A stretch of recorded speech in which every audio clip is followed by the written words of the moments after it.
दोस्तों बहुत वेट करवा लिए कि आशिष भैया का गाना कब तक में आएगा, कब तक में आएगा। बहुत दोस्त का कमेंट देखे हम, और बहुत दोस्त ने इतना बात बोला कि भैया का गाना कब तक में आएगा, हमको रियल बता दीजिए।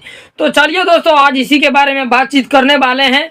चलिए दोस्तों, वीडियो को लास्ट तक जरूर देख लीजिएगा। सबसे पहले आप लोग लाइव प्रूफ देखिए दोस्तों, जीपीजी इंटरटेनमेंट से जो अभी मैसेज आया है दोस्तों, देखिए क्या गर्दा होगा।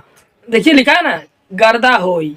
अब तो गर्दा हो ही भाई, वो भी तुलसी जी के साथ में आ रहा है दोस्तों। बहुत ही बड़ा गाना आशीष यादव का। लेकिन दोस्तों इस गाने का पोस्टर क्यों नहीं आया है? अभी भैया झारखंड गया है शूटिंग पे, और वहां से जैसे ही शूटिंग खत्म होगा दोस्तों, आप लोग के बीच मान लो कि चलो कल से परसों तक में गाना आप लोग के बीच आ जाएगा। ठीक है, आप लोग टेंशन नहीं लीजिए दोस्तों। आशिष भैया का एकदम गर्दा गर्दा अभी शूटिंग चल रहा है, और गर्दा गर्दा आप लोग के बीच वीडियो भी आने वाला है। बम ब्लास्ट जिसको बोला जाता है, आएगा तो मार्केट जाम कर देगा दोस्तों। तो आप लोग टेंशन नहीं लीजिए, एकदम जीपीजी इंटरटेनमेंट से तुलसी जी के साथ में गर्दा गाना आ रहा है आप लोग बीच।